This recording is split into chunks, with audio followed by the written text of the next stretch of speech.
ರಾಜ್ಯ ಸರ್ಕಾರದಿಂದ ಸಾರಿಗೆ ನೌಕರರಿಗೆ ಇದೀಗ ಗುಡ್ ನ್ಯೂಸ್. ರಾಜ್ಯದ 4 ಸಾರಿಗೆ ಸಂಸ್ಥೆಗಳ ನೌಕರರಿಗೆ ಸಿಹಿ ಸುದ್ದಿ ಸರ್ಕಾರದಿಂದ. ರಾಜ್ಯ ಸರ್ಕಾರದಿಂದ ಸಾರಿಗೆ ನೌಕರರಿಗೆ ಒಳ್ಳೆ ಸುದ್ದಿ, ಸಿಹಿ ಸುದ್ದಿ. 4 ಸಾರಿಗೆ ಸಂಸ್ಥೆಗಳ ನೌಕರರಿಂದ ಸಾರಿಗೆ ನೌಕರರ ಬೇಡಿಕೆಗೆ ಕೊನೆಗೂ ಸರ್ಕಾರ ಅಸ್ತು. 26 ತಿಂಗಳ ಹಿಂಬಾಕಿ ಹಣ ಬಿಡುಗಡೆ ಮಾಡಿ ಆದೇಶ.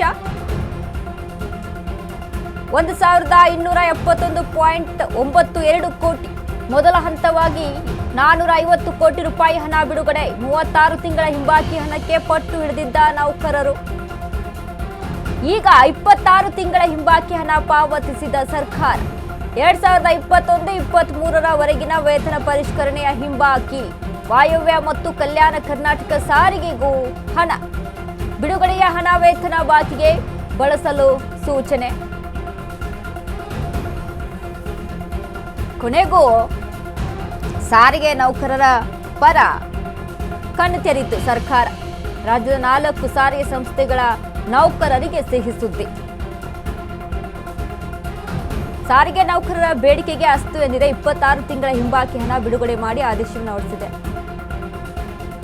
1271.92 ಕೋಟಿ ರೂಪಾಯಿಯ ಹಿಂಬಾಕಿ ವೇತನದ ಕುರಿತಾಗಿ ಇದೀಗ 26 ತಿಂಗಳ 450 ಕೋಟಿ. ಈಗ 26 ತಿಂಗಳ ಹಿಂಬಾಕಿ ಹಣ ಪಾವತಿಸಿದ ಸರ್ಕಾರ. 2021-23 ವರೆಗಿನ ವೇತನ ಪರಿಷ್ಕರಣೆ. ಹಲವಾರು ಬೇಡಿಕೆಗಳನ್ನ ಇಟ್ಟು ಸಾರಿಗೆ ನೌಕರರು ಪ್ರೊಟೆಸ್ಟ್ ಅನ್ನ ಮಾಡ್ತಾ ಇದ್ರು. ನಮಗೆ ನ್ಯಾಯ ಸಿಗ್ತಾ ಇಲ್ಲ, ನಮ್ಮ ಹಿಂಬಾಕಿ ಬರ್ತಾ ಇಲ್ಲ ಅನ್ನುವಂಥ ವಿಚಾರಕ್ಕೆ ಸಂಬಂಧಪಟ್ಟಂತೆ, ವೇತನ ಪರಿಷ್ಕರಣೆ ಆಗ್ತಾ ಇಲ್ಲ ಅನ್ನುವಂಥ ವಿಚಾರಕ್ಕೆ ಸಂಬಂಧಪಟ್ಟಂತೆ ಇದೀಗ ಸರ್ಕಾರ ಹೇಳಿತ್ತು, ನಾವು 26 ತಿಂಗಳದ್ದು ಮಾತ್ರ ಕೊಡ್ತೀವಿ, ನೀವೇನು 36-38 ತಿಂಗಳು ಕೇಳ್ತಾ ಇದ್ದೀರಲ್ವಾ, ಬಟ್ ನಾವು 26 ತಿಂಗಳದ್ದು ಮಾತ್ರ ಕೊಡ್ತೀವಿ ಅಂತ ಹೇಳ್ತಾ ಇತ್ತು ಸರ್ಕಾರ. ಬಟ್ ಅದಕ್ಕೆ ಸರ್ಕಾರಿ ನೌಕರರು ಏನಂತ, ಸಾರಿಗೆ ನೌಕರರ ಪಟ್ಟೇನಿತ್ತು, ಬೇಡ ನಮಗೆ 2023-24 ಇರುವಂಥದ್ದನ್ನೇ ಕೊಡಬೇಕು ಅಂತ. ಈ ಬಗ್ಗೆ ಹೆಚ್ಚಿನ ಮಾಹಿತಿನ ಕೊಡ್ತಾರೆ ನಮ್ಮ ಪ್ರತಿನಿಧಿ ಲಕ್ಷ್ಮಿ. ಲಕ್ಷ್ಮಿ, ಇದೀಗ ಕೊನೆಗೂ ಸಾರಿಗೆ ನೌಕರರ ವಿಚಾರಕ್ಕೆ ಸಂಬಂಧಪಟ್ಟಂತೆ ಸರ್ಕಾರ ಇದೀಗ 26 ತಿಂಗಳ ಹಿಂಬಾಕಿ ವೇತನವನ್ನ ಕೊಡೋದಕ್ಕೆ ರೆಡಿ ಆಗಿದೆ. ಏನೆಲ್ಲ ಅಪ್ಡೇಟ್ಸ್ ಇದೆ ಈ ಬಗ್ಗೆ?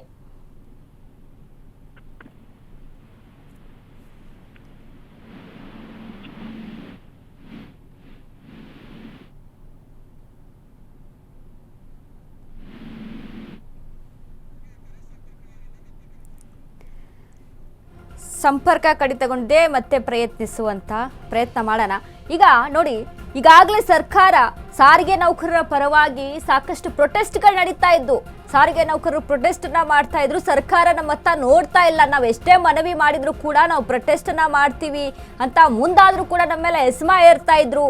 ಒಂದ್ ರೀತಿಯಾಗಿ ಪೊಲೀಸ್ ಇಲಾಖೆಯನ್ನ ಬಳಸ್ಕೊಳ್ತಾ ಇದೆ ಸರ್ಕಾರ ನಮ್ಮ ಮೇಲೆ, ಈ ರೀತಿಯಾಗಿ ಅಂತೆಲ್ಲ ಒಂದಿಷ್ಟು ಆರೋಪಗಳು. ಸರ್ಕಾರಿ ನೌಕರರು ಎಷ್ಟರ ಮಟ್ಟಿಗೆ ಪ್ರತಿಭಟನೆಗೆ ಮುಂದಾಗಿದ್ರು ಅಂತ ಅಂದ್ರೆ, ಹೀಗಾಗಿ ಸರ್ಕಾರ ಕೊನೆಗೂ ಸ್ಪಂದಿಸಿದೆ, 26 ತಿಂಗಳ ಹಿಂಬಾಕಿಯನ್ನ ನೀಡಿದೆ. ಲಕ್ಷ್ಮಿ, ಈಗ ಈ ವಿಚಾರಕ್ಕೆ ಸಂಬಂಧಪಟ್ಟಂತೆ ಸಾರಿಗೆ ನೌಕರರು ಸಾಕಷ್ಟು ಪಟ್ಟನ್ನ ಹಿಡಿದಿದ್ರು. ಕೊನೆಗೂ 26 ತಿಂಗಳ ವೇತನ ಹಿಂಬಾಕಿಯನ್ನ ಇದೀಗ ಸರ್ಕಾರ ಬಿಡುಗಡೆ ಮಾಡಿರುವಂತದ್ದು. ಏನೆಲ್ಲ ಅಪ್ಡೇಟ್ಸ್ ಇದೆ ಈ ಬಗ್ಗೆ?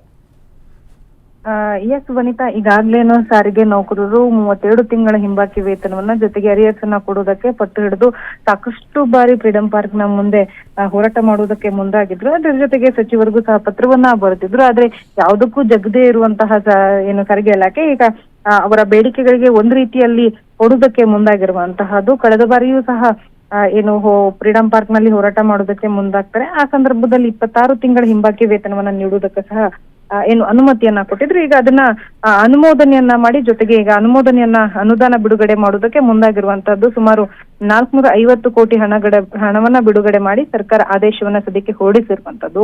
ಸೊ ಒಟ್ಟಾರೆಯಾಗಿ ಸಾರಿಗೆ ಇಲಾಖೆ ನೌಕರರ ಬೇಡಿಕೆಗಳೇನಿತ್ತು ಅಂದ್ರೆ ಸಾಕಷ್ಟು ಬೇಡಿಕೆಗಳಲ್ಲಿ ಈಗ ಏನು 32 ತಿಂಗಳ ಹಿಂಬಾಕಿ ವೇತನದಲ್ಲಿ 26 ತಿಂಗಳ ಹಿಂಬಾಕಿ ವೇತನವನ್ನ ಕೊಡುವುದಕ್ಕೆ ಸದ್ಯಕ್ಕೆ ಮುಂದಾಗಿರುವಂತದ್ರ ಜೊತೆಗೆ ಏನಂತಂದ್ರೆ ಇವತ್ತು ಮಹತ್ತರವಾದಂತಹ ಸಭೆಯನ್ನ ಸಹ ಮಾಡ್ಲಾಗ್ತಾ ಇದೆ. ಕಳೆದ 1 ತಿಂಗಳ ಹಿಂದೆ ಈ ಒಂದು ಭರವಸೆಯನ್ನ ಸಹ ಸರ್ಕಾರ ಕೊಟ್ಟಿತ್ತು. ಅಂದ್ರೆ 26 ತಿಂಗಳ ಹಿಂಬಾಕಿ ವೇತನವನ್ನ ನಾವು ಕೊಡ್ತೀವಿ ಅಂತ ಮಾತನ್ನ ಕೊಟ್ಟಿತ್ತು. ಆದ್ರೆ ಈಗ ಏನು ಸಾರಿಗೆ ನೌಕರರ ಮುಖಂಡರುಗಳಿದ್ದಾರೆ ಅವರು ಒಪ್ಪಿಗೆಯನ್ನ ಕೊಟ್ಟಿರ್ಲಿಲ್ಲ.